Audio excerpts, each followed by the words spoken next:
Well, good morning, everyone. Thanks so much for joining us today. We still have a few folks that will probably be trickling in over the next few minutes. I would ask you to mute yourself if you're not sharing, if you're not speaking. So if not, we may help you with that. Just a word of warning, just to. All right. Well, my name is Ladina Martin. I think I've met most everyone on this call, and we thank you for your time today so much. And we're going to move through this as promptly as we can. There's a lot of ground to cover, but we thank you for the feedback you've already given us that have helped shape the concepts you're going to see. We look forward to your response and feedback today as we share out what we have. So before I introduce the team, I want to just share with you a little bit of background, and bear with me a moment here.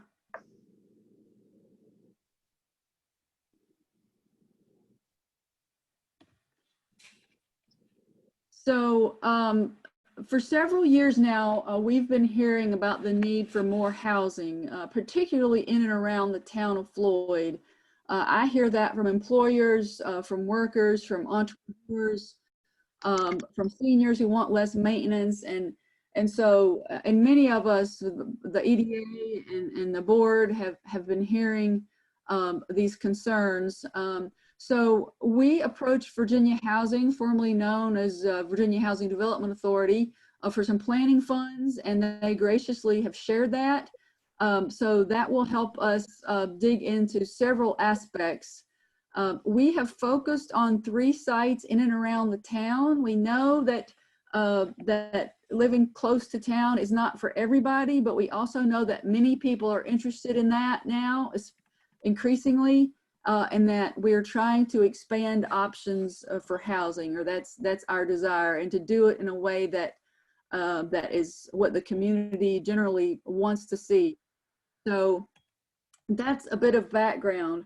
I'm going to run through a few slides about building permits and a little bit about economic data very briefly, just as backdrop to this, and then I will turn it over to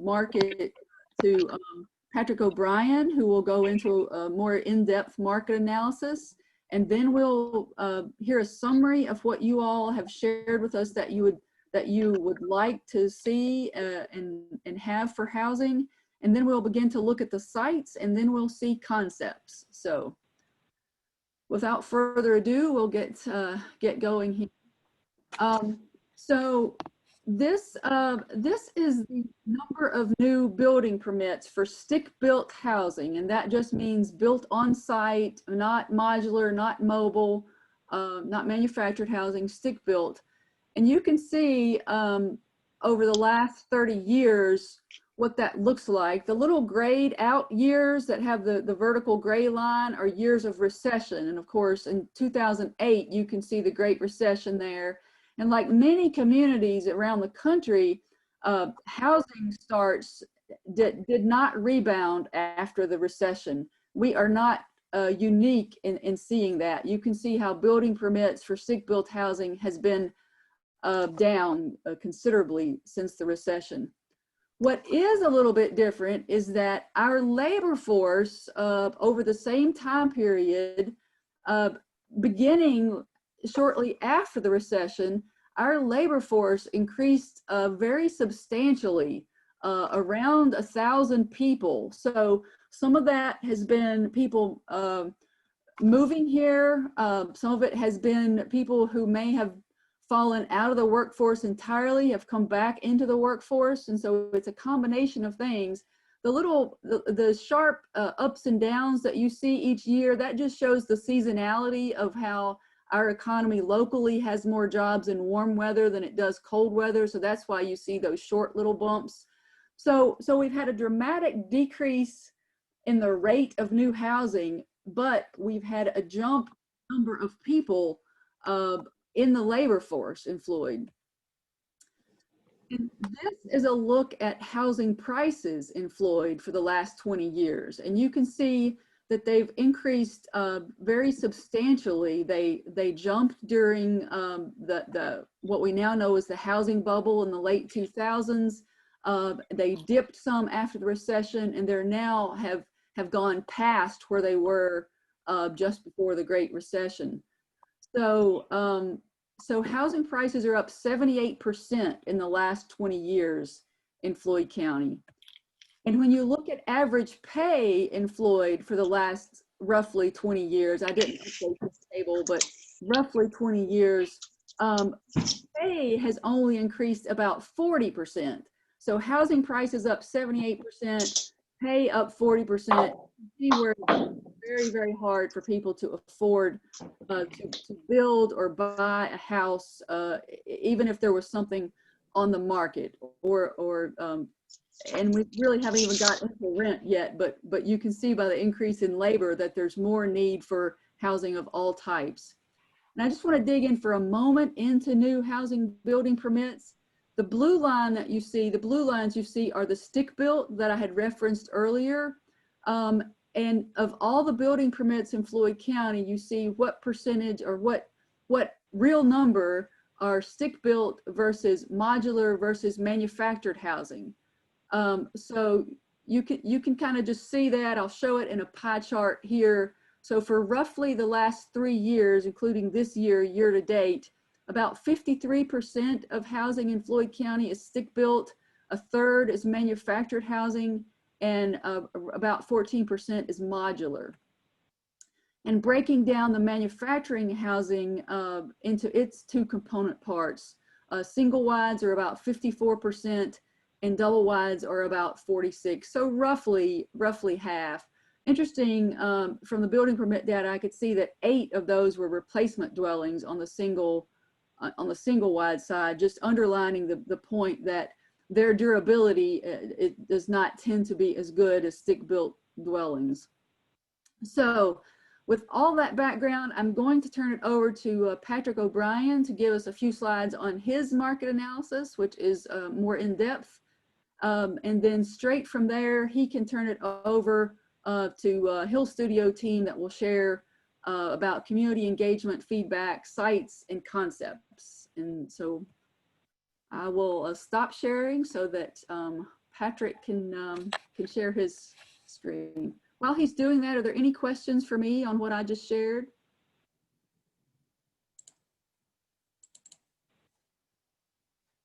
All right. Hearing none, take it away, Patrick. Okay, you guys got that on the screen? Yep. Yes. All right, so I'll just supplement a little bit on some of the household characteristics and job characteristics in Floyd that will hopefully set us up a little bit for what types of housing options might be the best to locate in and around the town of Floyd. So just kind of building on what Ladina was just mentioning, you can see some of the income and housing cost statistics. And the basic thing to take away from this is that they've been rising steadily over the last, since the Great Recession, as Ladina's chart showed. Floyd, amongst the better performers in the region, the MSA has grown faster than the state. You'll notice that owner costs and rent are growing faster than incomes, especially in Floyd. And Ladina and I have talked about, if you want to take that rent figure with a little bit of a grain of salt, it's unlikely that folks would be able to just come into Floyd now and find a unit. Well, if they can find a unit at all, that they'd be able to find a unit at that price.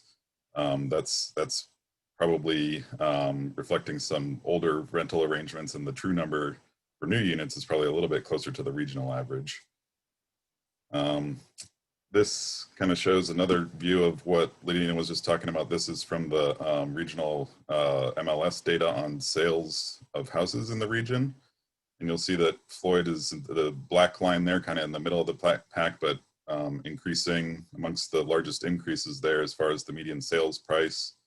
And you see not even really much of a dip during the recession, a little bit of one. So the, Blacksburg and Montgomery are obviously the most expensive, but Floyd is The sales prices are going up higher than some of the other New River Valley jurisdictions. You'll see Pulaski and Giles down there, kind of lower, a little bit lower. So when we're thinking about these housing trends, and those are kind of the averages, medians, it's good to break it down a little bit by folks' income level to try to get a sense of what is affordable to folks and what actual households are earning, and what their housing options might be as a result. So here you've got a little bit of a breakdown from the American Community Survey of households by income range in the top left chart there.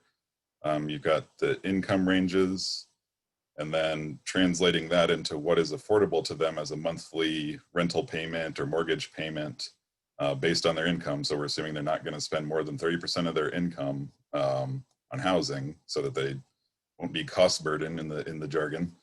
And so you'll see what that figure is in the second row there, and then the number of households in Floyd that falls into each of those categories. So you'll see the vast majority, 2/3 or more of households are earning $60,000 or less. A good portion of those are earning less than $30,000. And that's, broadly comparable with the region. Ladina, I forgot to put the Giles comparison in there, but the students do weigh down the lower income categories for the region. So that's probably inflated a little bit that there's that many lower income folks in the New River Valley. But you can also kind of supplement this with an understanding of the number of workers in each household. So those are the household income levels. There could be one worker, there could be two workers, there could be, people are just retired, there's no workers in the household, and you'll see those figures for Floyd there. It breaks down about a third, and a third of the houses there are no workers, meaning it's probably more likely elderly and disabled folks, not just unemployed folks. And then about a third with one worker and a third with two workers. And when you'll see the implications that has when we get into the earnings by types of jobs. And just breaking down the housing market a little bit further for households in Floyd. Floyd has a very high home ownership rate, the highest in the New River Valley. That's a good thing that so many folks are in their own home, and you'll see that a lot of them own it outright and don't have a mortgage. So about 2,400 folks are in owner-occupied households that have no mortgage. 2,600 have a mortgage. You'll see there's only about 1,300 households in the county in rental units. So when we get into some of the employment figures, you'll see that that's probably fairly tight. The anecdotal evidence would suggest as much, which I think Hill Studio would get into, that one of the reasons that the home ownership rate is so high is that there's not enough apartment units in Floyd. And you can see in Giles and Pulaski and some of the other non-student heavy jurisdictions around the region, there is a higher proportion of folks in rental units. Patrick, could I interrupt for just a moment? I see your note about Floyd having the lowest percentage of cost-burdened households. I would also just share that Floyd County has the highest percentage of people in manufactured housing, and much of that tends to be very old stock that is difficult to maintain and not always in great condition. So while the home ownership levels are high, it's not a clearly rosy picture on that front. Yes, thanks for pointing that out. And if I'm remembering the figure off the top of my head, I think it was about in the neighborhood of 1,800, 2,000 units, mobile home units. And the vast majority are single family units. There's very few apartment complexes anywhere in Floyd. So that's your major types of single family units and mobile homes. So yeah, there is a fairly low cost burden. Some of that is folks who own their home outright. They don't have a huge mortgage payment or anything, but you'll notice that amongst the cost burden, more are renters than owners. So kind of matching up those household income levels with the types of jobs and employment that you find in Floyd, and trying to best serve those workers with different housing options. So first, this is a look at it by industry sector. We'll get into a little bit of the types of jobs and the types of incomes people are working in a second, but basically these are not all, but these are the top industry sectors by employment. You've got some well-paying sectors there amongst the healthcare, education services, manufacturing, and then some of the more seasonal, probably lower wage or not year-round wage jobs in the retail, trade, and accommodation and food services sectors, but they are large employers. I wanted to, as Ladina pointed out, there's been strong growth over the last 10 years. That's actually the annual growth rate. So the real growth rate, total number of jobs is something I think has grown by 17% over that past 10 years. But I'll keep in mind that 2% growth rate because that'll come into the projections later for how many housing units we might need. The next column shows the projected growth rate based on the economic modeling software that we use. I think that's picking up some coronavirus and uncertainty about job growth at the moment, but you'll see there's flat, modest job growth and some predicted job losses in some sectors. These projections would indicate employment growth of only 63 jobs over the next 10 years when you factor out the losses in some sectors and the positives in other sectors. So Ladina and I talked about that's probably pretty pessimistic view of what's going to happen, but that's what the projection says, that we're at least holding our own and maybe some slight growth over the next year. But then you'll see that total demand for new hires, so that's just job growth itself, is relatively modest, but firms will need to hire 5,000 workers just to replace the workers that are going to retire, quit, get promoted, that kind of thing. So there are new folks coming into Floyd that we need to think about and their housing options. Even if the growth over, net growth is not huge, we're going to need to consider housing options for all those different types of folks. This is where you get into kind of thinking a little bit more about what those people's housing options might be like, what their lives are like. These are the top occupations in Floyd. So the previous one was by industry sector. This is by the types of jobs that folks are doing. They could be working in any number of sectors. And these are the kind of top few for Floyd, just to kind of show you how that factors into folks' housing cost. You'll see the job title there, the number of workers in Floyd. These are jobs at Floyd businesses. So they're employed at a business in Floyd. This is not counting folks who are commuting somewhere else for their work, but these are the top jobs in Floyd businesses. And then you'll see the calculations to the right there of what are their income levels. If they're making the median wage, if they're kind of at the top of their field, they're making the 90th percent wage. And then for housing purposes, let's assume in that last column that they're doubling up with someone of their similar income. And so that's now their household income. Mm-hmm. A sense of, for those top jobs, the household incomes that folks would be bringing in if they're single earners or doubling up. And the color coding kind of shows you some of the housing issues that they face. So the folks highlighted red there, that's the calculation that they would not be able to afford either the median rent or the median cost to own with a mortgage in Floyd. Folks highlighted in blue, they can afford median rent comfortably without becoming cost burdened, but they wouldn't be able to afford the median owner costs. And the folks in black can afford either one, but you'll see, so most of the jobs, the top jobs in Floyd, are struggling as a single earner to afford median rent. And even when you double up, some of them are having trouble affording ownership opportunities. And ownership is kind of out of reach of most folks, even if they're kind of at the top of their range at some of these top occupations, if they're a single earner household. You'll see the calculation at the bottom there. So 1669 total workers can't afford median rent. Additional 1783 can't afford owner costs. And again, even if they can afford median rent, doesn't mean they can find anything to rent. Right. That came up again and again for the folks, especially some of the owners of businesses in the hospitality trade. I mean, looking, always trying to search and find somewhere for somebody, and if they can, it's just maybe not the right option. Maybe a rundown, I think, is something that we heard a lot, that it's just hard to find anything below, especially 500. All right, so carrying that a little step further, and I promise I'm almost done with these tables.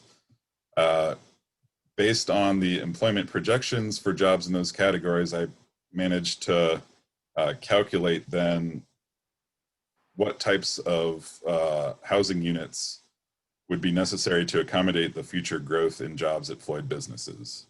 So this is taking a look at the projections and applying annual growth rates to those different type of occupations that we saw in the last table, and then grouping them by income so we can see how many folks are earning in these ranges, and then what does that entail for how much rent or mortgages they can afford. So you'll see, again, those income categories, the current number of jobs in each of those categories, the relatively gloomy projection showing that we'll have 60 workers in the next 10 years. If we take that same 1.9% annual growth rate that was the previous 10 years, it's more like 760 new jobs. And you'll see by category, it's kind of weighted towards the bottom of the earnings sector, or the earnings spectrum there.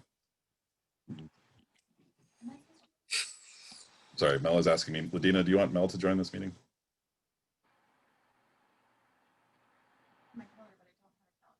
Oh, she doesn't have the invite. I'm sorry, you're muted.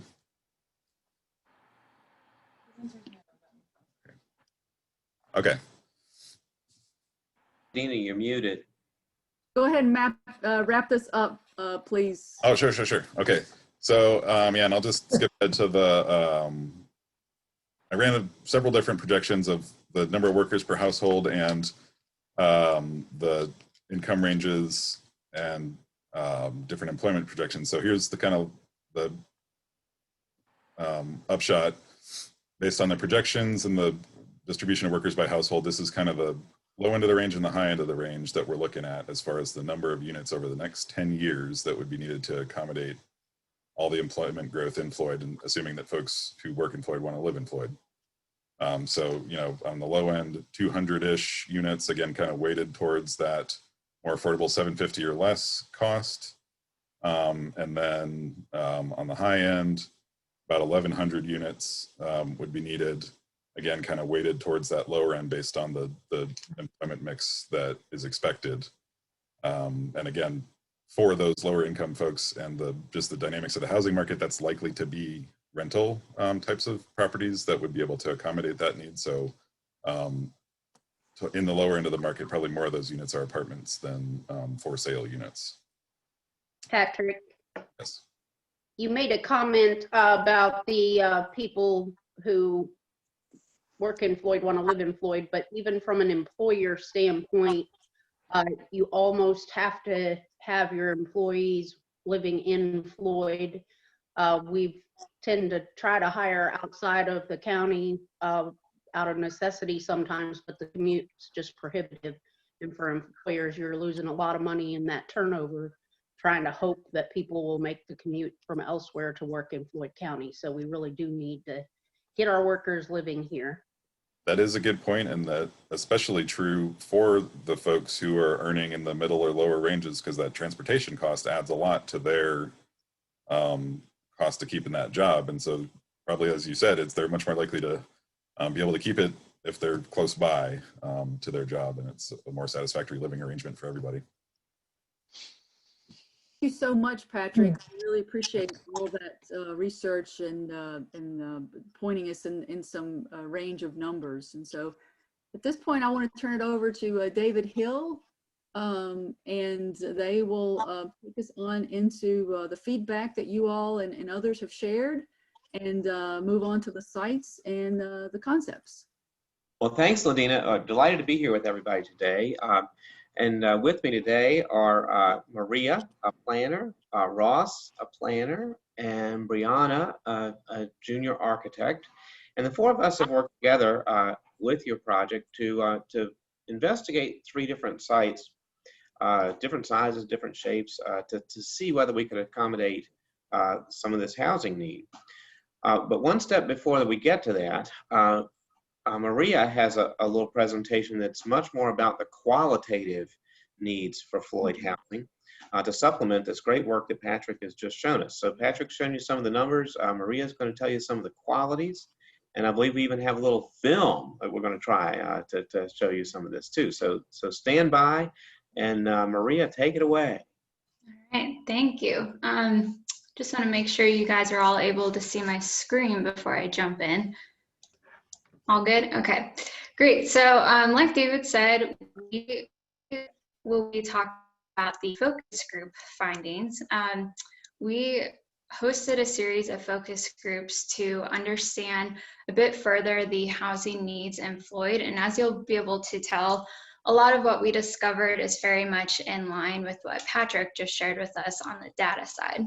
And many of you guys joined us for these groups, so thank you all again for your time in helping to guide this process. So to provide a range of perspectives, we sought stakeholders from 5 different types of groups, being community leaders, young citizens of Floyd, local employers, real estate experts, and experts in energy and finance. With the exception of a few individuals in the experts in energy and finance group, all of these stakeholders lived or worked in Floyd. In total, we spoke to 21 individuals, and each focus group was held via Zoom and lasted about an hour.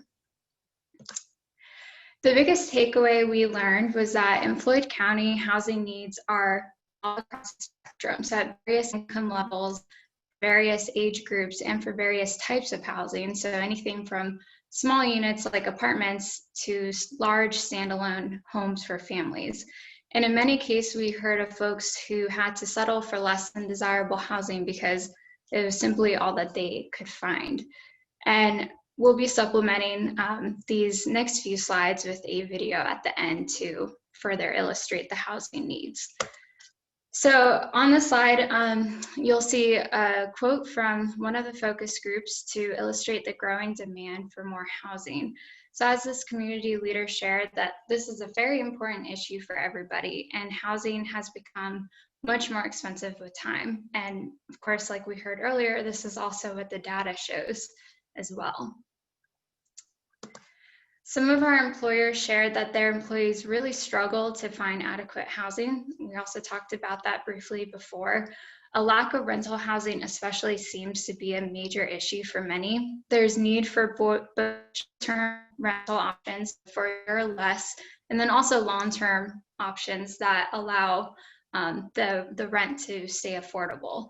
Many who are moving to the area are looking to buy or build a home for their families, but they would also benefit from rental housing to serve as a stepping stone for this next phase. Next, we posed a series of questions to the focus groups. This was to understand what kind of housing Floyd residents wanted and need. So we learned from our real estate experts that both older and young residents of Floyd are very much in need of housing, especially. The threshold of rental costs we heard was between $500 and $800 a month, and the more expensive rental housing is, if it gets to $1,000 or more, the less demand there is for it. Self-sufficiency was also a major theme that we heard about in the group. So things like solar or rainwater harvesting were especially appealing to those who wanted to be self-sufficient and have a small impact. We also asked about community amenities that would be important to these stakeholders. We discovered that outside amenities like community gardens and walking trails were especially sought after. And most importantly, we learned that anything we design needs to fit within the unique context of Floyd, and it needs to be well integrated into the community and the general area.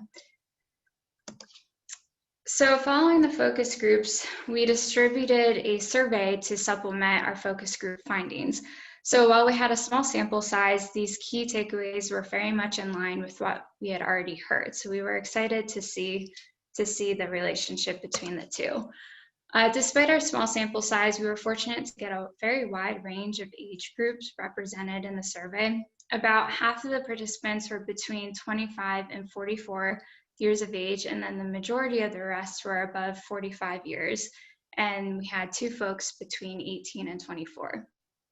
In terms of housing type, we asked which type would be the most appealing. So as you can see from this pie chart, almost half chose a small cottage and almost half chose a traditional single-family home. The most sought after home amenities were laundry, internet access, energy efficiency, and a yard. And these were all things that we also had heard in our focus groups as well. And then lastly, we asked about preferred community amenities. So of 22 proposed amenities, these were the most popular, with community gardens and walking trails taking the lead. And as you'll see in the design concepts that we'll be sharing with you all, many of these amenities were incorporated into our designs. So with that, I'll hand it off to Ross. We have a video we'd like to share with you guys that includes some clips from the focus groups that further illustrates the housing needs in Floyd. Let's see. You get to quit sharing. Yep.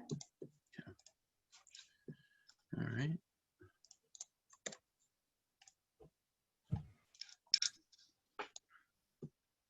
Okay, it should be up for you guys. Okay. Hopefully this works.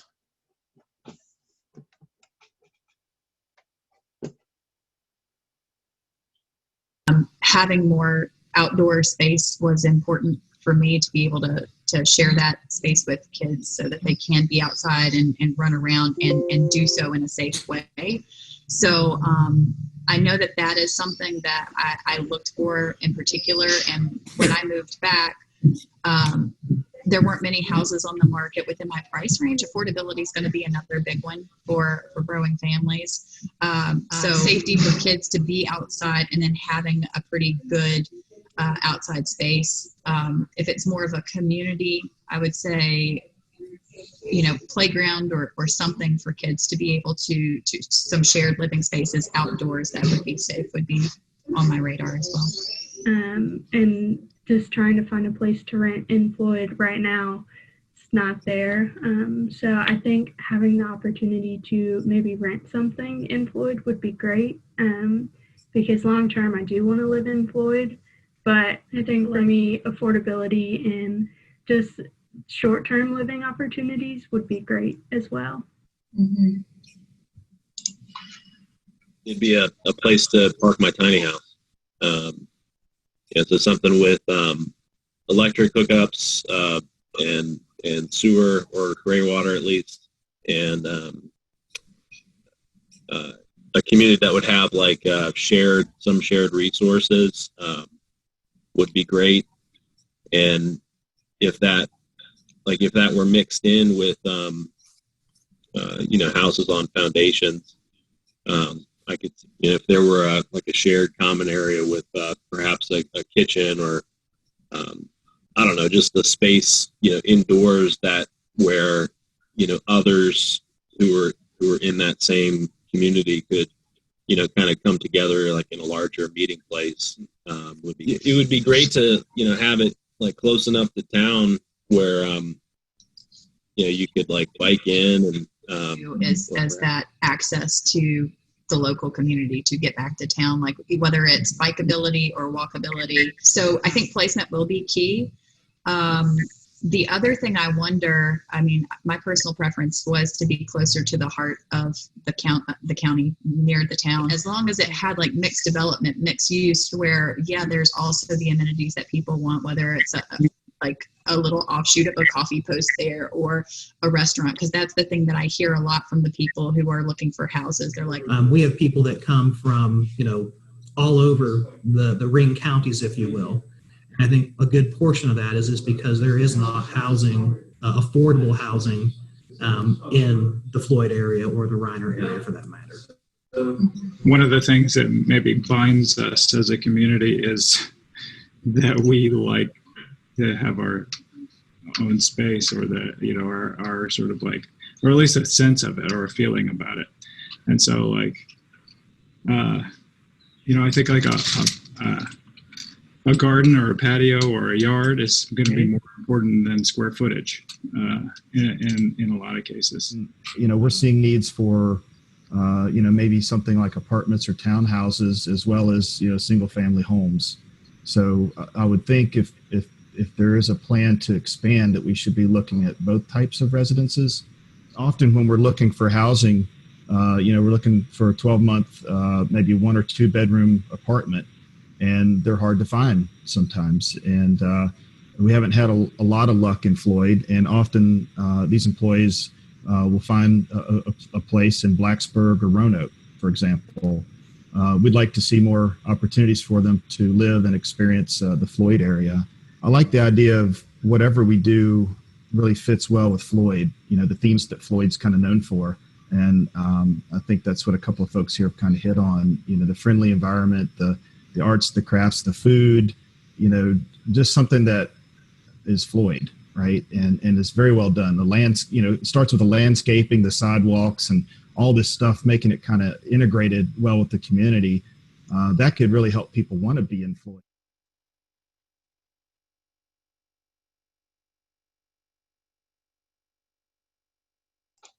All right, I'm assuming this is still sharing the right screen here. So I'll hop right into, hi all, I'm Ross Thomas. I'm a planner at Hill Studio. For this project, I'm leading the GIS mapping and land characteristics regarding land easements, slope percentage, direction, scenic views, access via biking, walking, vehicle, neighboring parcels, utility connections, etc., even historic aspects of the site. For starters, it is important to point out that flood hazard potential and weak soil conditions were assessed, and all the areas have non-karst soil with high drainage potential and minimal flood risk. So I'm not going to go really too much into that, but more or less take you on a socially distant walk around these properties, if we will. So today we're going to start off with the Hare Street property, which is less than a half an acre. It is located in the yellow box in the heart of Floyd on Main Street, where the Green Man Inn is, across from Cheeks Antiques, before you get to Food Line when heading out of town. Excuse me, it is quite close to the next property I'll be introducing, which you should be able to see on this little red star here. But before getting into that, we're going to take you down this little alleyway here with some pictures to kind of introduce you to the site. Just for starters, a couple characteristics about the site. It is easily accessible to all the local shops and restaurants. Has a very flat grade, and it has access to public utility connections, including water and sewage. And another important thing to point out is that all four structures on their own property are going to be contributing historic buildings eligible for tax credits. Okay, so here's the first picture. It is, oh, sorry. Okay, so we're going to be starting at this little alleyway here, as you see on the left-hand side picture. Again, this is the Green Man Inn on Main Street. And this part is attached to the Green Man Inn and is also the former cleaners.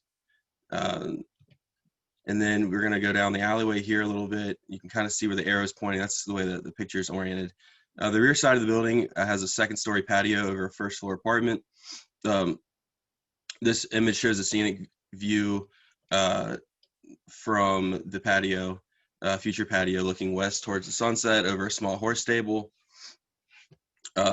This is the second structure. You can see pointing that arrow there, kind of in the middle of the property, which is one floor and has exterior cinder block shell, various entry points. Third structure, an existing storage garage, so it'll be for future living. And then the fourth structure is, as you can see, kind of in the aerial image, those two wings have been removed, but that central part is what you see in the picture there. This is kind of the way that also the picture is taken, which will eventually be removed for parking. And then this is the last image here, which shows the neighboring parcel, which is an existing oil distribution center. Perhaps maybe can be a small little solar farm someday or something. And then we're going to get into the next property, which is the Green Acres property, and it is 15 acres. It is located in the yellow outlines you see here, and it's cross-sectioned by the town boundary line on the southern end on Route 8 near Floyd High School. And then again, that star right there, just to show you proximity to the last site that I just showed you, that's the previous site. So this first image is looking east on Route 8. And then the next image is looking west up the gradual hill where where the sun will actually set, just right over that ridge there. And then this, you can kind of see it in the image down below, kind of where there's that arrow, kind of where that picture is being taken from. Right next to the pond there. This is looking at the pond down the hill. We'll get into the site plan here in just a minute. This last image is a little closer image up on the pond, kind of where the little back terraces will be, and some garden space. And then getting into the last property. Just a couple characteristics from that last one I meant to go over. It's pretty easily accessible, as you can see, from the proximity to downtown, and it has a pretty gradual slope of around 10 to 14%, and it has no existing permanent development on it, as you can see, and we'll actually need additional utility connections to reach that part of the site. And the last site we're going to get into, and I'll pass the ball over to Brianna here, is the Larson property. It is 136 acres. It is located in the yellow boundary line, as you see on the image, behind Buffalo Mountain Brewery, approximately 1 mile north from the heart of downtown, traveling on Route 8. And it is primarily covered by vegetation, as you can see in the image. Just a couple image reference there, just to kind of get you acquainted with the location of the site. So the first image we have here is we only have a couple of the properties because it's not the most accessible right now. Is the access point. You probably frequently have seen the sign for Chantilly Farm. And then the next image we have here is a little bit further up the road, that little grassy dirt road, as you see where the arrow is pointing on the site, just gradual slope. And then just some last minute site characteristics for this one is it's mostly accessible by vehicle. It's not going to be as walkable as the other two sites. And the size of the property alone it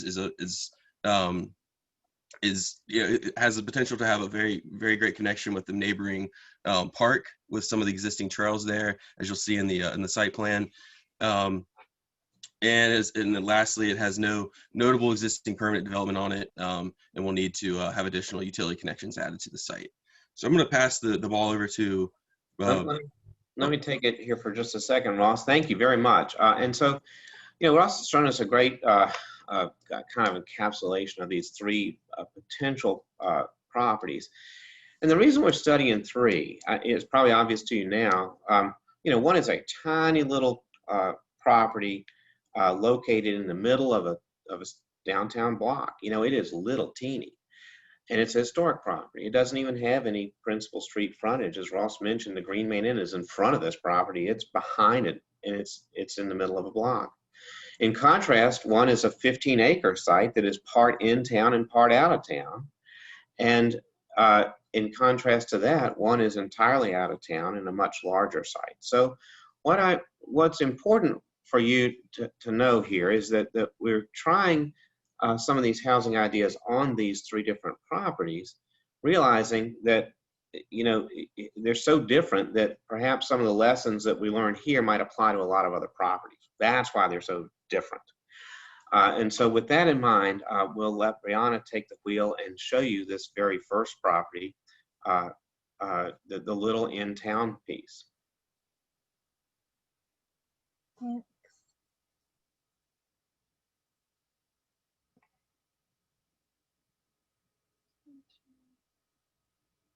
Okay, can you all see my screen?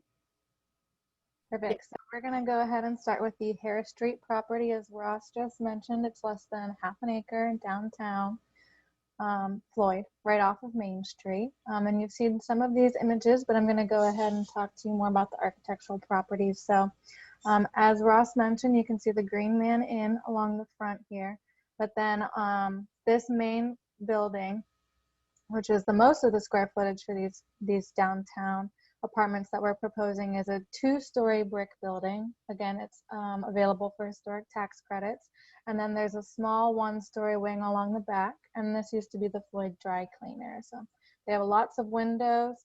There's a lot of door openings along the side here. They can have big glass windows, nice and open. You can see it again from the rear with this rooftop deck that is existing on the back, but we really do want to redevelop this, make it a community rooftop deck, more accessible, and really liven that space up. And we've even looked into the possibility of extending this rooftop deck all the way across. You won't see that in this particular plan yet, but that is an option that we are looking at moving forward. And then this is the other building along the back. It's pretty not so exciting from the looks of it right now, but there are some windows that have been closed up at the moment that we are proposing to reopen, really enliven the space to bring these buildings back to life. And then this is the view from the other side of the garage that Ross had shown. It does already have a little overhang here. And again, we'll really clean up these buildings and bring them back to life. So this is the concept A site plan that we've developed so far. And the main differences between these two site plans are the location of a current easement. Right now, there is an easement going through these main 2 buildings here. And in this particular site plan, we're proposing to relocate that so that way the traffic will go through behind this building in the rear rather than between them. As you can see, here's West Main Street, Harris Street to orient yourself, and then North Locust all the way over here on the right. So these are the 3 buildings that we're including in this property. The Green Man Inn is not a part of this project at this point in time. And then, yeah, as I said, there's a little rooftop deck currently, and we're proposing a garden in between these 2 buildings. So let me go through and show you some of the proposed renderings to show you what this project could really look like. So here you have these gardens tying these 2 properties together with the rooftop deck overlooking them right now. And as I said, we're going to put in these historic windows that were once there and bring them back, really bring these buildings back to life. And this door right here is going to be the ADA access into this building. That will have 1 ADA unit on the bottom floor that I'll get to later in the presentation. And you can see the garage beyond through this little courtyard here. We really want to bring in a lot of trees, open this property up, really make it quite beautiful. Here's a close-up. We want to put some community garden plots in this courtyard as well. That was one of the amenities that the residents and employers and in the focus group meetings really honed in on. A lot of walking paths that connect all of these 3 properties together, as you can see. And then this little curve here, you'll notice when I go back to the site plan, is this street is currently being used as a 2-way access, and we don't want to change that. But we do want to widen this sidewalk a little bit to make it a little bit more pedestrian friendly, more comfortable. So in order to still allow 2-way access, we have this wider spot right here that people can pull over into if another car needs to pass at the same time, and then they can keep going. So still allowing a lot of access. In that first plan, and go back real quick, this is still like a nice wide access 2-way. So there's plenty of access, both pedestrian and vehicular, through this site. So here's the concept B. Now this would retain this existing easement going through while allowing some nice pavered crosswalks. So that still gives you that pedestrian feel, pedestrian access, a little, and, you know, it persuades cars to go a little bit slower down in this area. So they'd come along here, turn left, and then they could continue onto the parking, or they could loop around to exit back onto Main Street. So that's really the two main differences between these site plans. And then here we're going to have the garden along the back in between this rear building and the garage. That is no longer a garage. We're proposing an apartment in there. But here's one of those same views that I showed you from the previous concept. But as you can see, we have these pedestrian pathways along here through this driving access, still having tree-lined sidewalks on either way, and we still have that rooftop deck. Here's a view of the community gardens as they would look between this existing garage. Here's another one. You can see we have these nice big windows open back up, this existing garage that will be turned into an apartment. Plenty of pedestrian access going through, nice and comfortable. And here are the community garden plots along the back. And then in this one in particular, if you'll let me go back, there are community garden plots along the rear, but then we also have some nice open green space here between these two buildings that are protected. They're away from the cars. So that way you could have your kids out and play if kids are in these apartments. A little bit of open green space. You can let your dog out, go for a walk, let them run around, those sort of more free space with some seating along the edges. Okay, and then here's the layouts of the apartments as we have. There are 8 units that we're proposing in this in these 3 buildings. 2 along the this existing building in the back, 3 in the garage along the right. Sorry, the 3rd one is in the garage along the right.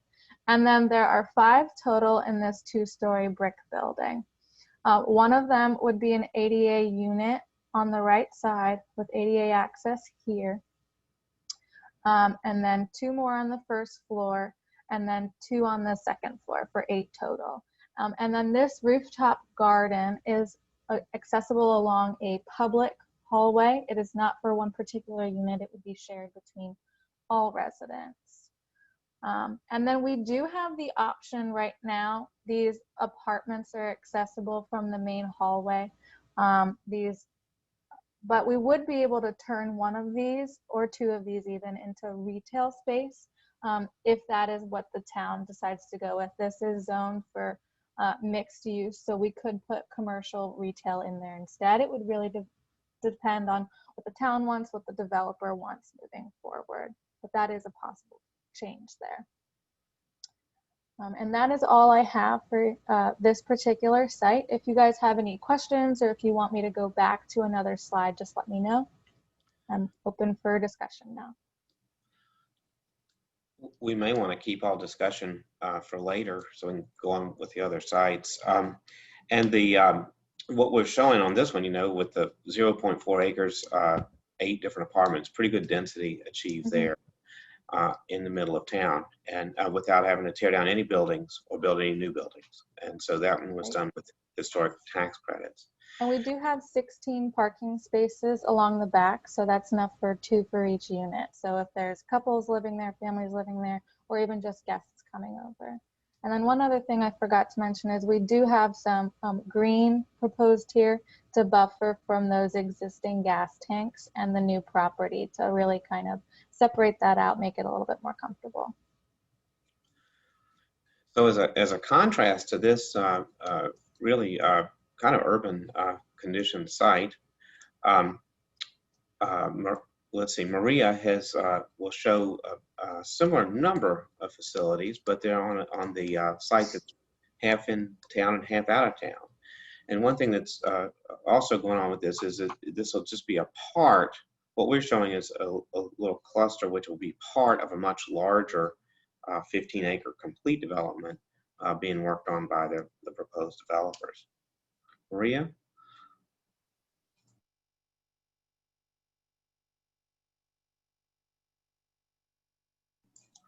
Sorry, I forgot to turn myself off of mute, but thank you, David. Here we'll be looking at the Green Acres property, which some of you might be familiar with.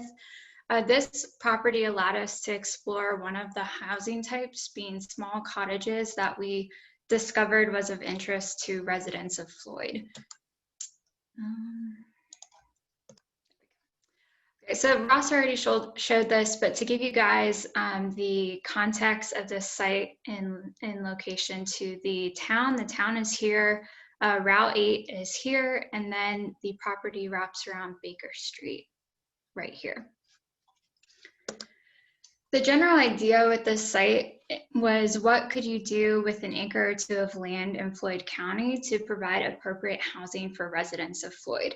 And this site is unique to the other two because there's already a development plan in progress. So we wanted to supplement the great work that's already been done and take a small piece of the property to explore housing solutions that would be immersed with other site amenities. So we worked with a small part of the property that's shown here to see how you could design a pocket of cottage homes. So this picture shows the area we looked at on the Green Acres property. Here in the back, you can see the hill that leads up to Route 8. This shows another perspective showing the slope leading down to the pond on the property. Like many sites in Floyd, we're working with a not so flat terrain, so this was definitely a good design exercise for us. But before we show our progress so far, I wanted to show a concept that we use for inspiration to give you a sense of what we're going for at the end of this project. So Ross Chapman Architects is a firm that specializes in pocket neighborhoods and small scale cottages. In their designs like this one, they often have the pocket of cottages surrounding a shared community space. So whether it be a garden, walking paths, open green space, etc. And one of the main design intents is really to balance public and private spaces so that the residents can still have a strong sense of community while still maintaining some privacy. So that's going to be really important in our design moving forward. Which leads us here to the site plan. So like I said before, we worked with a small part of the property that already has a site plan in the works. So we wanted to show what we can do with an acre or two of the overall property that fit within the context of Floyd and was within the general realm of housing that people in our focus groups and in our survey showed a lot of interest in. So here you can see the relationship of this pocket of cottage homes to the rest of the site. Here is the ponds in the background. Route 8 is over here. And then here is Baker Street up here. And that kind of wraps around this side of the property.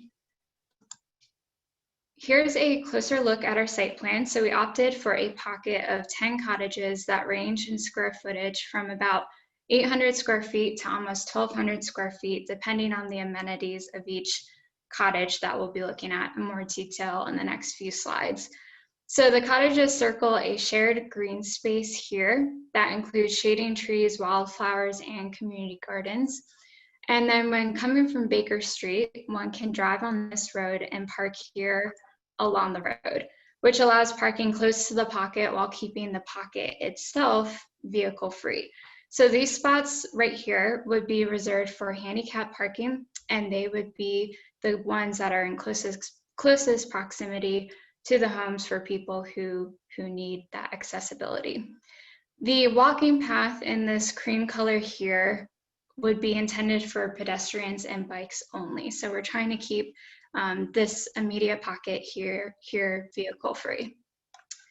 To mitigate the relatively steep slope, we added a retaining wall here, and each of these 4 units would have an outdoor deck with stairs that then lead up to a flex space. So this would be a separate unit that could be an extra bedroom, an office, an at-home classroom, whatever use is the most appropriate for the person living in this cottage. So next we'll go over the general design of the homes themselves. Each of the models, each of the cottages is aesthetically similar while providing a range of amenities. So at a minimum, each unit has exposed wood, a front porch, a back porch, and lots of windows.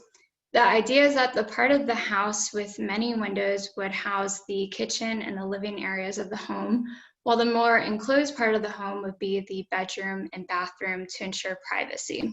And with the exception of a few units, all provide single level living, which was something that we heard was of interest to many.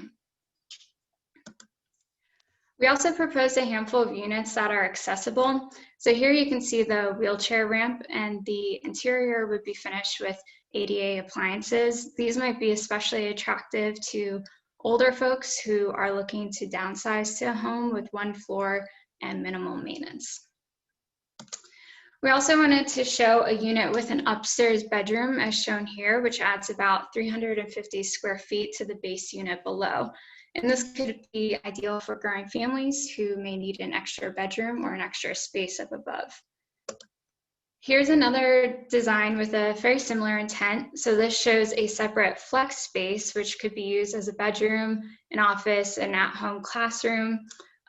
This is, of course, something that is especially relevant in today's world with COVID, at-home classroom learning. So we wanted to make sure to integrate that somehow into the design. But really, depending on the resident's needs, this could be used for a variety of purposes. Here's a perspective showing how the flex units are slightly uphill from the cottages themselves. And we wanted to make sure to incorporate trees into the shared green space to ensure privacy, both between the units who are next to each other and then the units who are on opposite sides of the walking path here. There's also ample space for community gardens, which is something that we heard was of interest to many folks in Floyd. And then lastly, this shows a unit with an upstairs bedroom here, and then another unit with the flex space up the hill behind the cottage. And then this unit here is one of the base models with no extra amenities added to it, just the front porch and the back porch as the base model. And that's all I have for you guys. I guess from there, we'll be jumping into the Larson property. But if anyone has any quick questions, we can go over those briefly. Okay. The third property is the Larson property. And in contrast to the two, this is a much larger piece of ground, about 136 acres. And so with this piece of ground, this is a repeat of the picture Ross showed earlier, but what you see with this is an extraordinarily well-sited piece of ground with downtown about just the center of downtown less than a half mile away. We're along Route 8 here, or Webb's Mill Road going toward Christiansburg. And between this property and Route 8 is the Floyd County Rec Park, the central recreational park of the entire county. And then along this border here to the right is Dodd Creek, which also can provide some extraordinary scenery and maybe a chance to get in touch with nature. The building lots themselves would be draped across this. It tends to be a ridge form all the way going down from the top, which is near the playground in the park, all the way down toward Dodd's Creek. And you may be familiar with this property. It's owned by Mr. Dave Larson and his company. And they have on the books a subdivision on the property already. Generally, by the way, can you see my cursor if I'm moving it? Yeah, you can. Oh, good. So you'll see that there are three potential entrances to the property stacked here along Route 8, and then the earlier subdivision you can see along through here. It's just a large lot subdivision, sort of mid-20s. Lots, and there was a road proposed going down the top of that ridge. So an alternative, responding to all those data issues that Patrick had brought up and all those qualitative issues that Ross and Maria collected was, a completely different way to look at this piece of ground. And so this, just to get you oriented here, This is a completely different idea for this piece of property. Green things are large open spaces. This blue thing is a pond. Yellow indicates single-family lots. Orange things are denser development. I'm going to take you through each of these in more detail. And then the white represents the road network. And of course, the dark green are trees, just to give you a little bit of orientation toward the kind of drawings that we use to show a possible planned community here. And the key elements of this planned community, the first one is community design. The design calls for a mix of housing types, from large to small, and for every age group. Another key element of this design is the open space amenities package.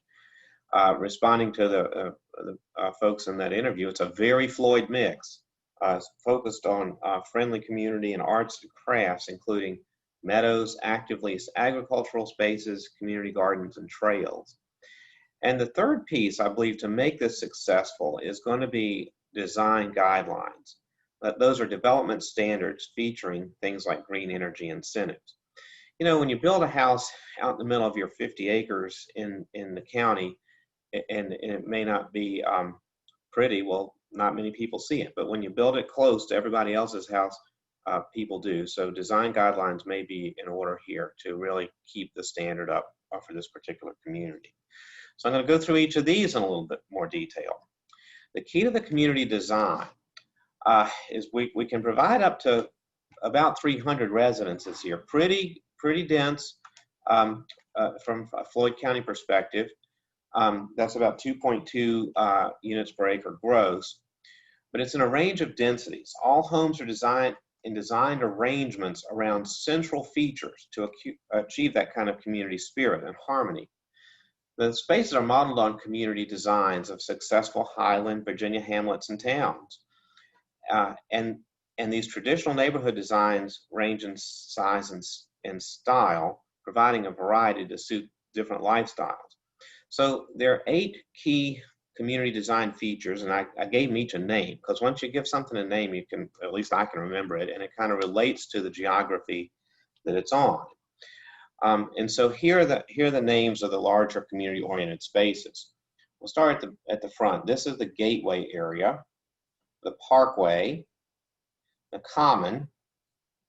Over here we have a 1 acre little square called the green. Long meadow, 10 acre long green space with housing around it. The crescent, this is a sort of very nice 15 acre flat area near the creek.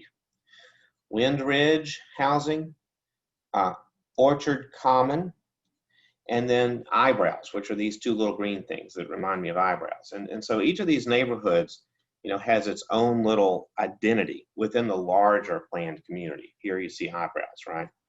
So each of these has its own kind of geographical space associated with it. And so here's the big picture in lots more detail. And you know, I know I won't go through all these, I promise. You know, but for example, Long Meadow, it has a 10 acre hayfield in the middle, and it's surrounded by 22 single family lots all around there. Each has a view of the hayfield, for example. And then each is linked, you know, the road, everybody has a way to get into their house with a road, and there are a number of trails that connect to the trails in the park that better link that neighborhood to the total amenity package, which includes Floyd County Rec Park. So imagine 8 of these, all with a similar kind of story and a similar kind of theme around this particular piece of ground. And so when you look at it like this, everybody who we've talked to, I mean, I think this is unanimous, that it would be a mistake to take a piece of ground like this and to try to accommodate everybody in a little teeny house. It would be a mistake in every imaginable way. So if you really want to make a place that's very Floyd in its character, it has a variety of houses. That's what makes Floyd cool. And so it's one of the things that makes Floyd cool. And so, you know, we have 14 large single family lots, 24 middle-sized lots, 38 kind of small lots, 19 little lots, and then we have townhouse, apartments, and cottages, all together in this community. These are just different, we call these surrogate photos. They're just from different other planned communities similar to this. Now, also, if you do anything here, it would be really nice to energize that with not only housing, but instead a real community that has all things, all work, play, and live. So this has additional program. It has 400 to 2,500 square foot office space. This is what we call in the planning world live work spaces. They're tend to be 2 to 3 stories. Tends to be the first floor is things like commercial. Top floor tends to be residential, and this middle piece is kind of flexible. It can be office or it can be residential. So that's how the term live work gets applied to that. So what you'll see is some spaces devoted to office space, some space devoted to commercial space. Up toward the front of the development, in a couple of acres, there's some professional office space, and then at the very front, against Route 8, is a 1 acre site, which might relate to more guideline highway commercial. Then, in the amenity area, it's really 45% of the site is devoted to this amenity area. It has greens, it has leased agriculture, community gardens, play fields, meadows, an orchard, playgrounds, and a central green with a party barn, and then micro on-site energy generation. All that gets into that 45% that would remain in common open space. So let's look at a couple of those areas in particular. This one's the common. And so around the common, this is what you see in the middle, just to give you an idea. The Central Parkway comes in through this large meadow. It's about a 7 acre meadow into a central traffic feature. And from that, you come off of it onto a 2 acre circular drive around the green. Now, around that green are these buildings, which you see in orange, and here's a section through that roadway. You have travel and you have parking here, sidewalk, and then perhaps most of these are 3-story buildings. They're those live-work buildings that we were discussing. And the way that the topography works, since the green is kind of on the ridge top, it scales down so that the front of the building might be 2 stories. The back, when you get back there, is 3 stories. Everybody in Floyd knows what a bank barn looks like. This is a commercial version of the same thing. And on the back, you get balconies that look toward the park. And so you see that all the way around this central common. In the middle is a sort of a large open community building. For lack of a better name, we just termed it the party barn. Which can be used for musical performance. It can be used for community space, generally unprogrammed, but semi-public facility there. And then back here between our common area and the park, you see just outside of the baseball field here is about a 2 acre pond. Now the pond does a lot of things for us. It allows us to develop a stormwater control device. If you're from the planning world, it's really important. It also can provide us some recreation, which we might share with the park. For example, boating, fishing, those kind of things. So that relates. Also provides a visual amenity so that these commercial buildings might consider balconies that might overlook the pond and have dinner there and look over that. It also provides us a bunch of trails networks that connect to the pond. You can see the little trails going all around the pond, then connecting to the trails network that has been placed in the park. So you'll see, I won't tell you, but all throughout this, you'll see trails going all over the place in this community that connect a number of things. Also, you'll see parking for the common. I think we have 300 parking spaces here, and these little gray things shown on top are solar panels to shade the cars. I'll get to that in just a minute. Another part of the development, one of the other amenity areas is called the Orchard Common. Orchard Common is in plan. You'll see this is a number of townhouses, 30, I think it's 32 of them, I'm sorry, 36 of them. And they have a 1 acre orchard here. Orchard, just spectacular piece that relates back to some of the heritage of Floyd and Floyd County. And you'll see that with a central greenway connecting through. Typical orchard townhouse. You see the orchard up here, walkway. Again, we're building into the bank where we're 2 stories onto the top side, 3 stories onto the back with a private courtyard, and then garage, and then the street, which you see out here. There's the garage, there's the street. And, you know, you wouldn't dare build a garage without the chance to put a big solar panel on it as well. The gateway parcels, this is, here you see how we enter the project and we have a circulation network. It may look a little bit complicated, but the idea is to not have anybody live at the end of a dead-end street. The idea is to have 2 ways to get to everything. So we have, we're utilizing the south, I'm sorry, this is the south. The south way into the property is the divided Parkway Boulevard that splits into, you know, single lane boulevard to the circle. An alternative entrance in is up here toward the north end, which is toward the brewery, which comes along here and comes into the Central Green as well.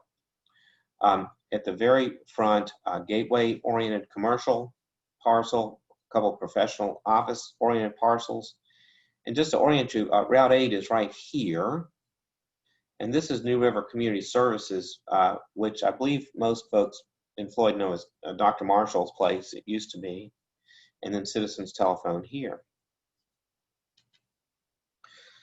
Now, the other type of housing that's possible on here is some more of the cottages. And you'll see these tucked into the woods, 2 different places.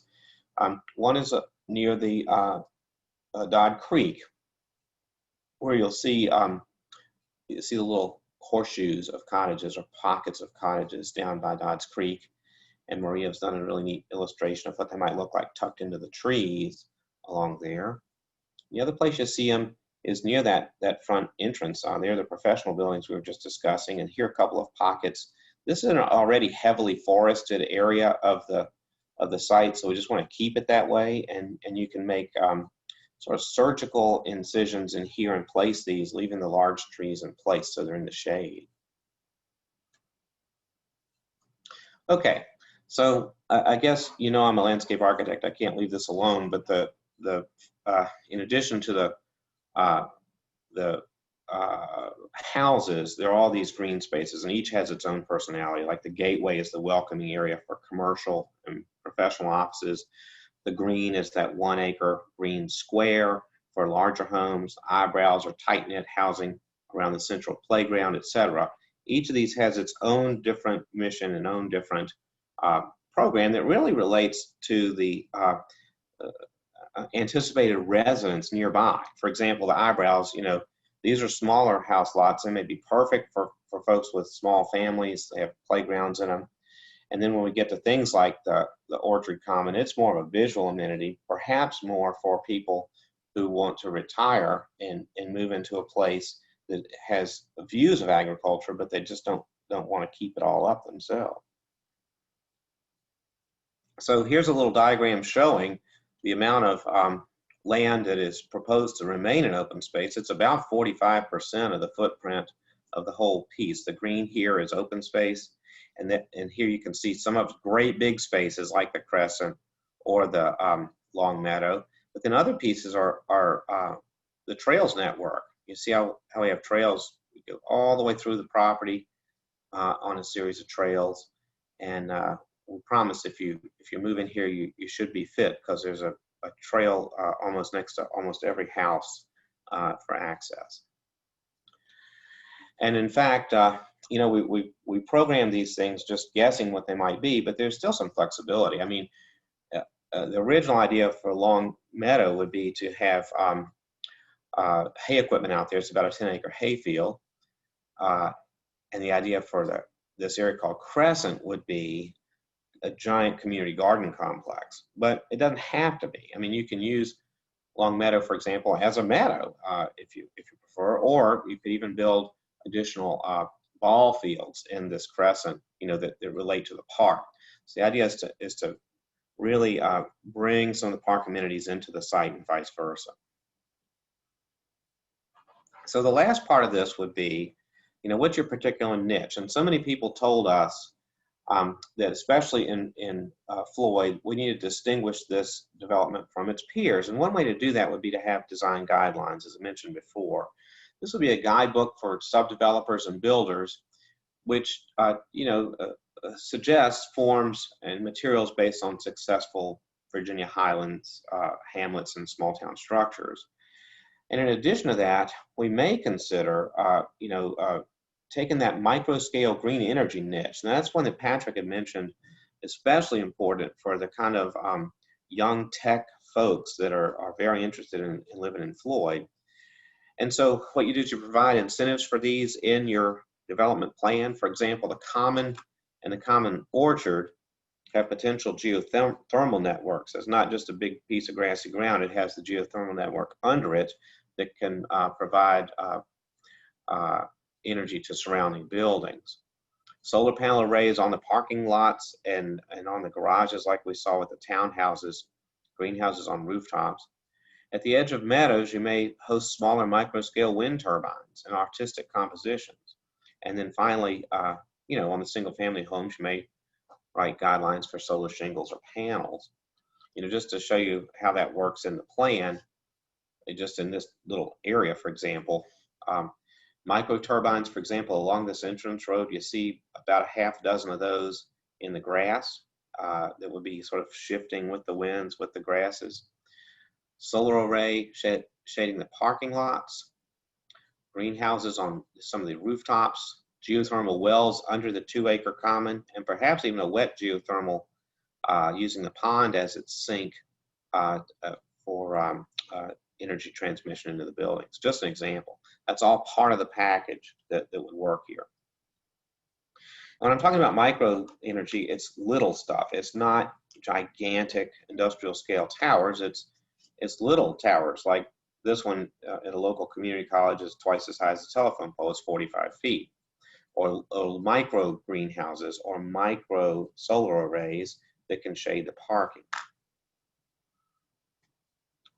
Just a couple examples using internet pictures of the geothermal array, how you can put solar panels on houses that really doesn't look that bad, and then how you can use micro wind turbines to harness the wind energy that would be up there on those windy ridges. So to kind of to bring this to a close, as you know, Ladina had mentioned about the absorption of about 40 or so stick-built single-family houses per year. This particular development has shows about 300 total units, but of those, about 200 of them are those kind of stick-built separated houses. And so you think about, if one invested in this kind of development, it's an enormous investment and it would take years to recoup. So you think about doing it in phases, and you think about, you phase that project over 10 or 15 years to meet that absorption.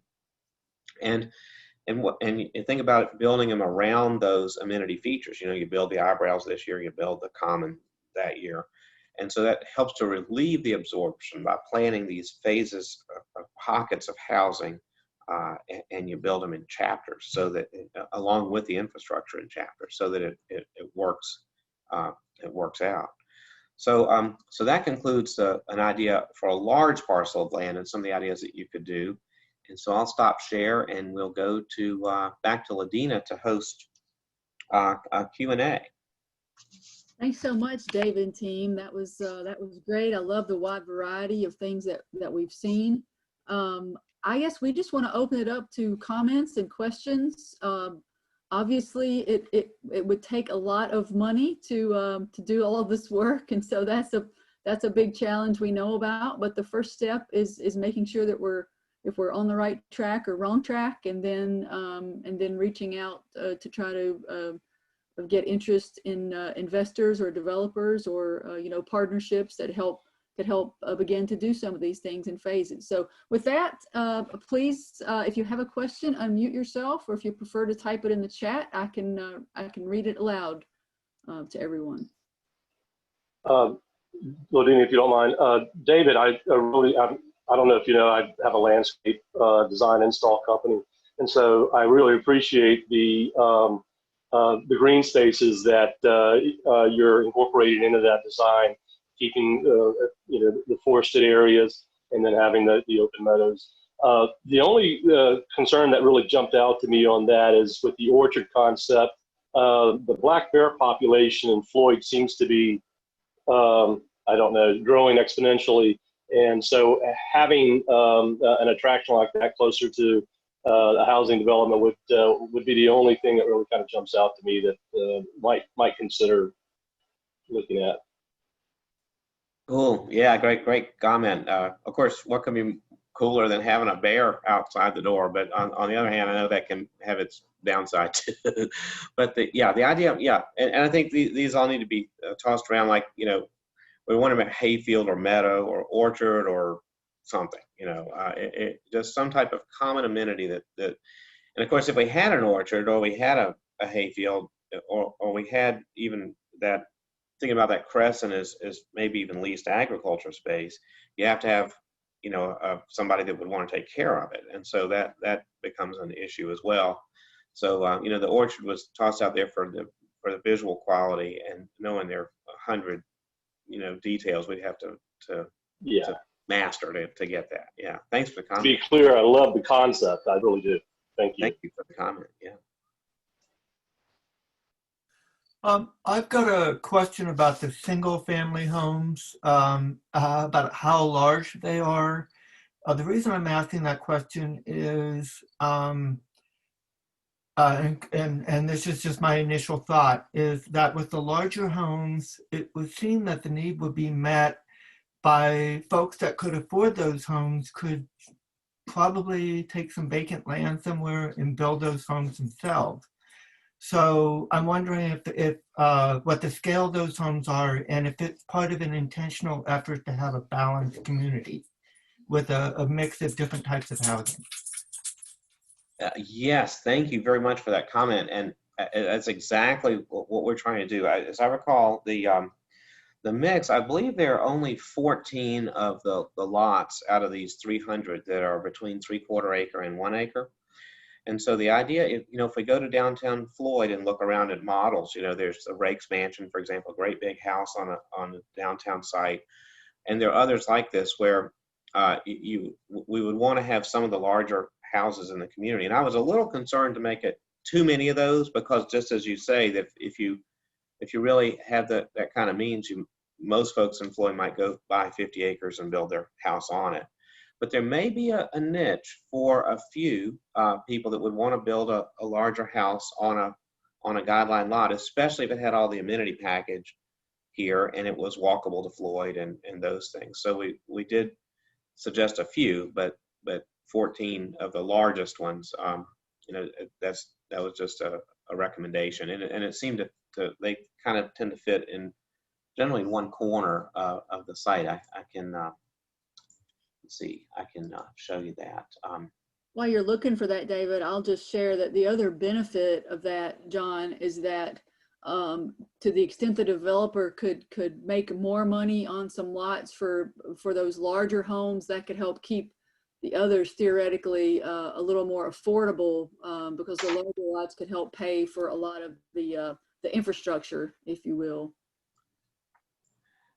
Yeah, that's the other side of it, is I believe there would be enough, and of course this is just our suggestion, and developer would have to agree to it. But what you see down here on this screen are first you have 4 kind of large lots along the parkway welcoming people into the community, but then the remaining 10 are around this green here, or 12, sorry, around this green. And they tend to be the largest of the lots. So sort of one little group of those. But you're exactly right. Ladina's right. The way we would try to do that is there's such a premium on these larger lots that they may help to, for example, where they're located, the premium pays for bringing the utilities in, and then we can attach other things to those utilities. So there's a little bit of a method behind putting some of those larger houses in to help pay for that kind of infrastructure. I would just like to comment on a couple of things. First, I would like to thank David and his team for a very enlightening and eye-opening way of looking at specific kinds of development in and around Floyd.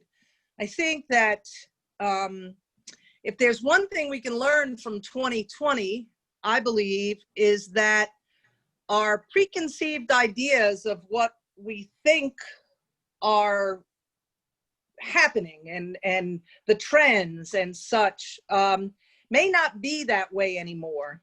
And as a real estate professional and a county leader, I hear all the time that people do want to be closer to Floyd. They want to be closer to the happenings, the goings on. And I don't think that's going to change in the years to come. I think that the demand will only grow. I believe that John McInhill, your idea about somebody being able to afford a bigger house somewhere else and be more private, we may be seeing that trend changing too, and that somebody might enjoy a home on a ridge overlooking things and not being so isolated.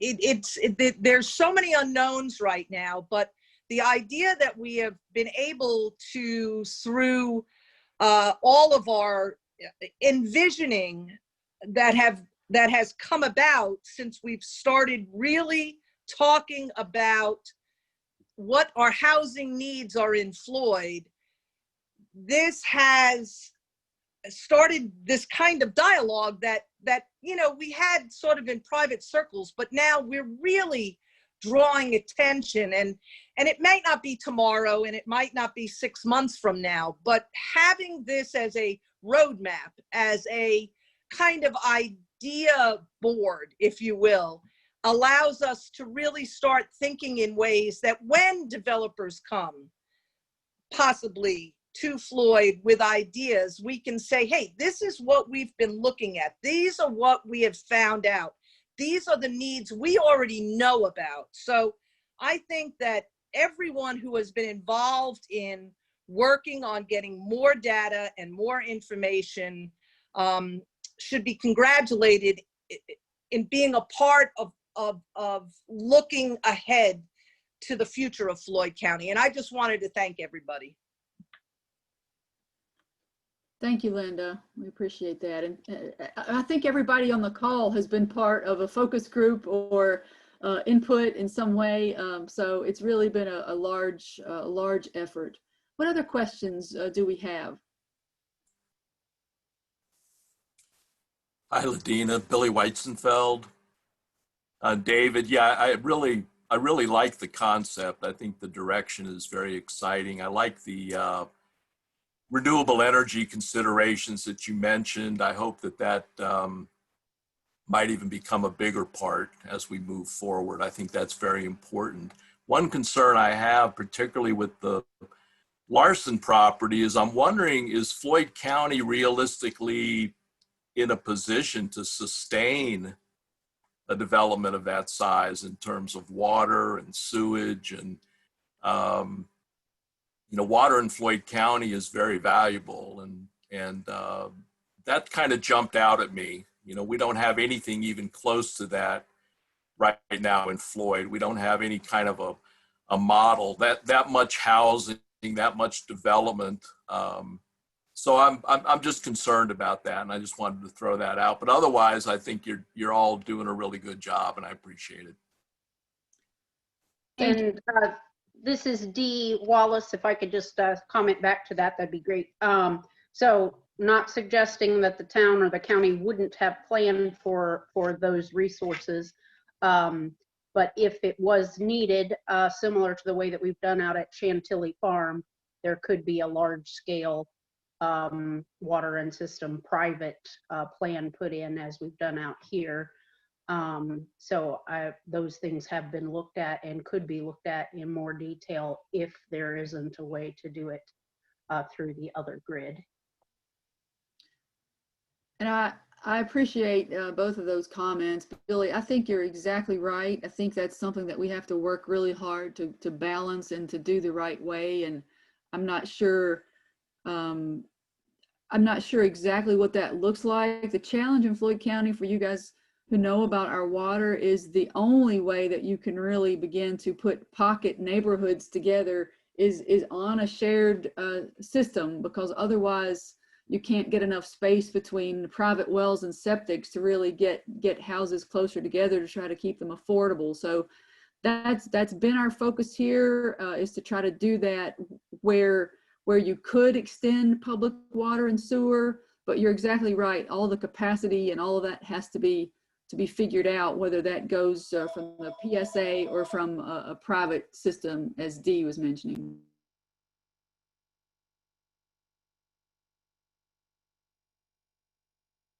Any other questions, anybody? Yeah, Ladina, and thanks to the Hill Studio, certainly. And I participated with Maria on some of the stuff at Green Acres, and an exemplary job. And you don't know how much we really appreciate that. But what I do have is a question that falls into the world of efforts on raising the AMI and housing, and by that, what I mean is we're considering, some of the development I know that's being proposed at the commercial park, over, just off of Christiansburg Pike.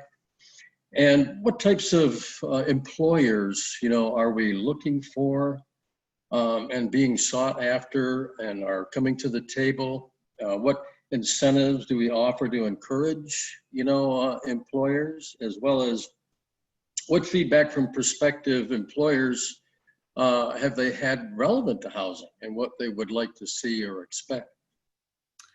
Yeah, we could speak for a couple of hours about that, Bill.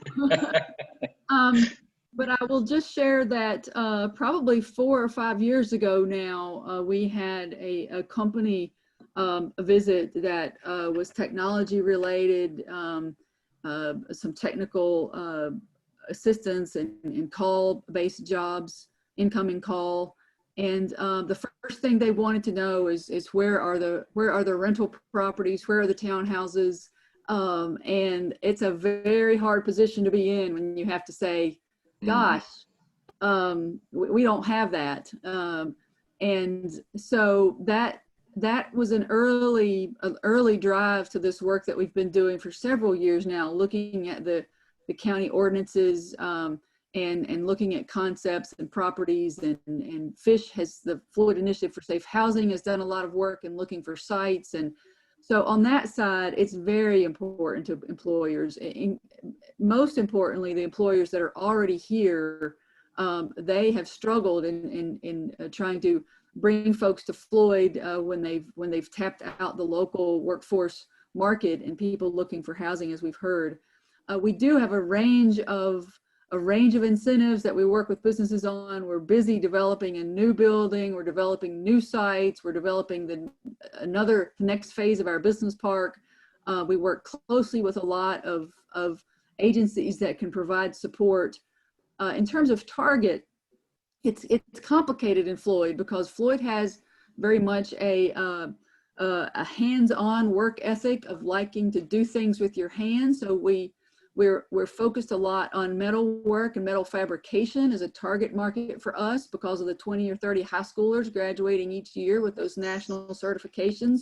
But we're also talking with the state about technology-based businesses that might be 5 or 10 or 20 or more jobs, because Floyd is set up for that. Thanks to citizens, we have the remarkable gigabit service, we have redundancy, we have multiple providers, we have all those things. And Floyd has the cool factor, right? That a lot of creative types kind of want to be in a small community. But what we lack is housing. And we have lacked office space for those types of jobs. So we're working on all of those pieces, but nothing happens overnight. And we just have to stay at it. I'm super excited about what the school system is doing with the CCDC, the Career and Technical Center, the Collaboration and Career Development Center. Sorry, Dr. Wheeler, I can't quite get it out. But I'm super excited about that because that is going to have flexible learning space that we can work with small and medium businesses for the kinds of skills that they need. So a lot of strands are coming together in parallel in Floyd that aren't happening by accident. They're happening because lots of people are doing a lot of hard work. So thanks for that question. And one of the things, Ladina, and one of the things we looked at, the last 6 years, the job market, obviously, we're in a hotbed in New River Valley with technology, and we saw what the other school divisions were putting out. And we don't have those skills taught to our kids. We just got computer science, a whole program this year. Ms. Cromer, our assistant superintendent, got a great grant. We're also, along with Amazon Young Engineers, we're part of that program. So, and then like Ladina said, with a lot of good people, this collaboration center, when it's open, it'll be second to none until somebody builds another one, which they're coming. But our kids will be ready. Those last 2 years of high school, we'll be able to field a workforce where people would used to go somewhere else to get their kids, but we'll be able to do it here. Thanks, Dr. Wheeler. Any other questions? You guys have been so patient to hang with us so long. The questions or suggestions or comments? I just have a question about the concepts are all of them are excellent. And I wonder at what point do we get into the costs associated with to develop those properties?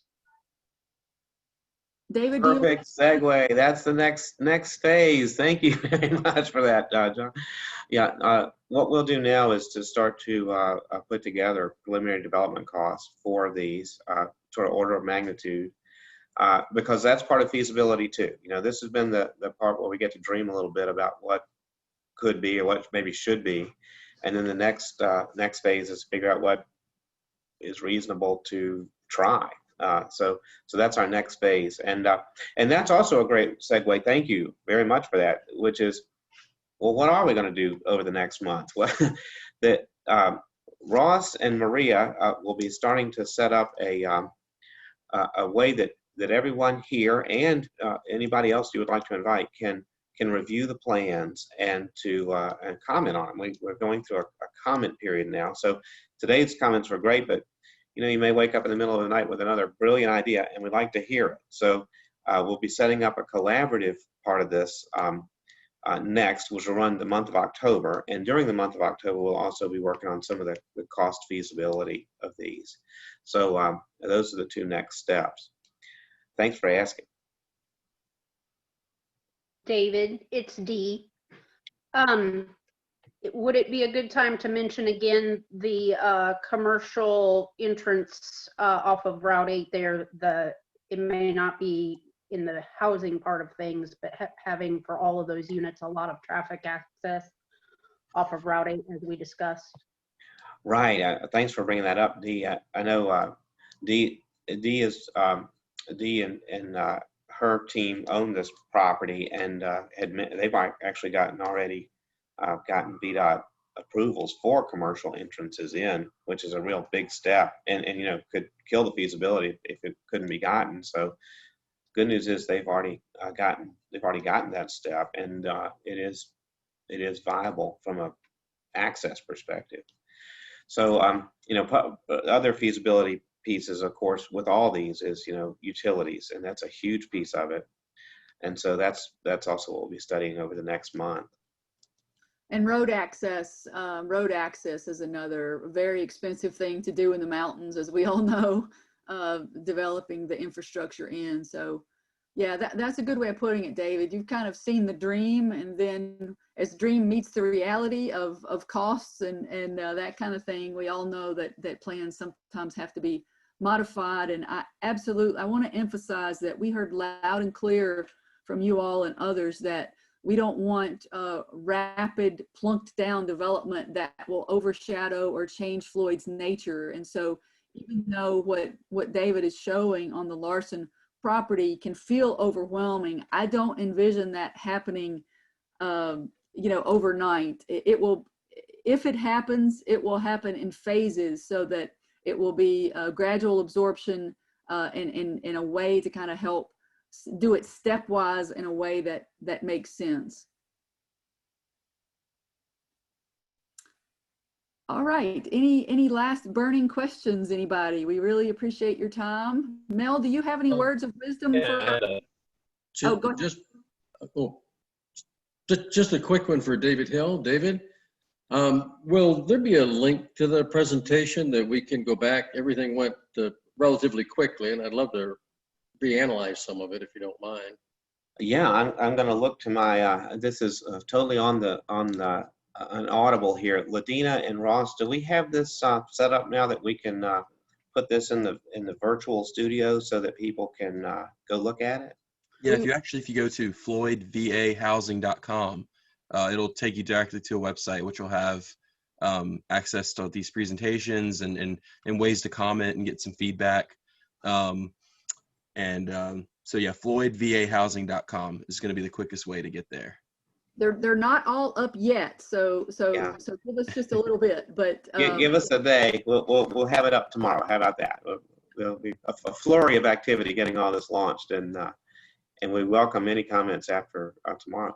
Also, thanks to the developers who allowed us to play with their land and show what dreams. I know Bill and Dee are on the phone. There may be others too that are part of the development teams, and I really appreciate you letting us study your property, because even if these ideas may not work exactly for your plans, they may inspire others who, ultimately would be helping this situation. So thank you very much.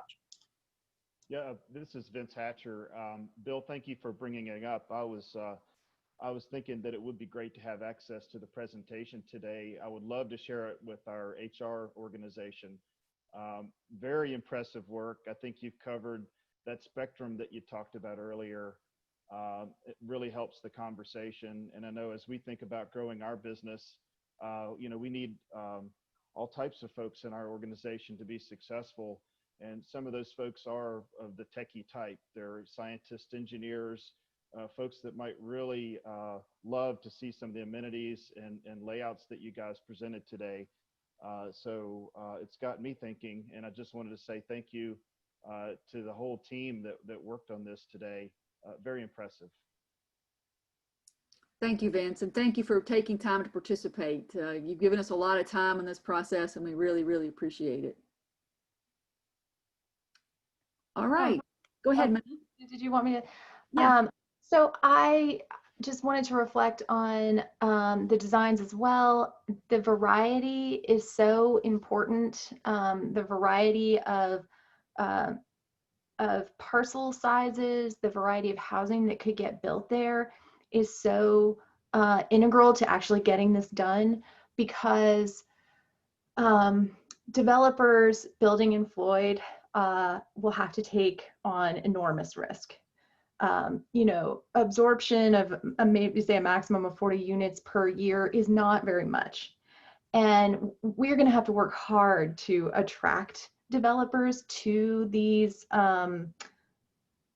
places or other places in Floyd, and showing them what the citizens of Floyd think is acceptable, that's allowable, right off the bat reduces a lot of risk for them and makes it more attractive for them to consider partnering in the development of one of these properties.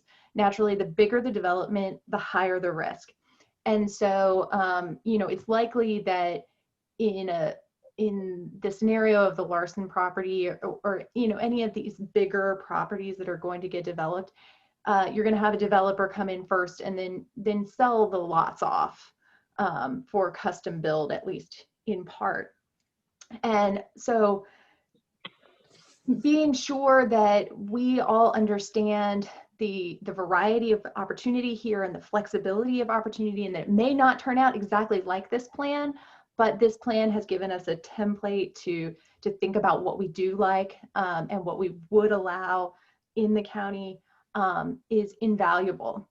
And I would just encourage everyone here as community leaders to look at this, get excited, and then be flexible. Because whatever developer is developing this over time and builders that are coming in along the way are going to need that flexibility in order to get it done. Getting something of this size developed is going to take a long time in Floyd, and there's going to be lots of different people involved. And so keeping the excitement, and then also internally saying, am I being flexible? Am I allowing the developer the scope that they need, or the builder the scope that they need to actually get this on the ground, is going to be imperative. So that's Thank you. Thank you so much. One question. I had one question there. Yeah, Floyd. I feel like Floyd is really well known for tiny houses and for alternative dwellings. A few years ago we had the tiny house tour, and it's part of the creativity of Floyd applied to housing. And I'm just curious what factors keep tiny houses on wheels from being included in concepts like these. Is it a matter of a lack of control of the design and look, or inability to collect property taxes, or legal issues, or something else? And if I could speak to Brian directly, I had sent Ladina a message, maybe as a go-between, but Brian, we do have a community right on the Blue Ridge Parkway, about less than 6 miles out of town, where we do host rental space. Now, I know it's not full lots for sale, but specifically for tiny home rentals. So I don't know if you want to get together separately on that, if that's a possibility for you, but we'd love to talk about that. yeah, I'd love to talk with you too. I'm curious though about like these concepts, like when these are being developed, how tiny houses on wheels are thought of. Yeah, Brian, we heard you loud and clear in the focus group, and we decided to focus our attention in these design concepts on the things that 90% of the feedback that we got, and that was on cottages and on a more standard size housing. So it's not that that these are prohibitive to tiny housing. We've just given the focus to where 90% of the interest was. Tiny houses do have some complication, and one of the things that I'm concerned about overall with some of this housing we're talking about is how to keep it all from getting turned into Airbnb. And I think that's especially a concern with tiny housing units, because I think it's easier for most people to live in a tiny house for a week than it is for a year. But I know for some people it works out really well. So that's one of the things that we have to think about is not that there's anything wrong with Airbnb and people who have had properties who have turned it that way, but what we don't want to do is spend all of this time trying to develop housing in Floyd only to have it go to the transient market. Yeah, thanks for your question. It's not forgotten. It just hasn't been the primary focus to this point. And I think my understanding is that Green Acres has already had some thoughts about the potential of including tiny housing in that concept. So we weren't trying to duplicate anything they were already thinking about. We were just trying to add something that was responsive to the feedback we'd gotten. All right. Any last questions? If not, we're at our 2-hour mark. Thank you all very much. We really appreciate it. Thanks to Hill Studio and Patrick O'Brien with the Regional Commission. We'll be in touch and share out the links to the site when it's ready. All right. Thank y'all. Thanks, everyone.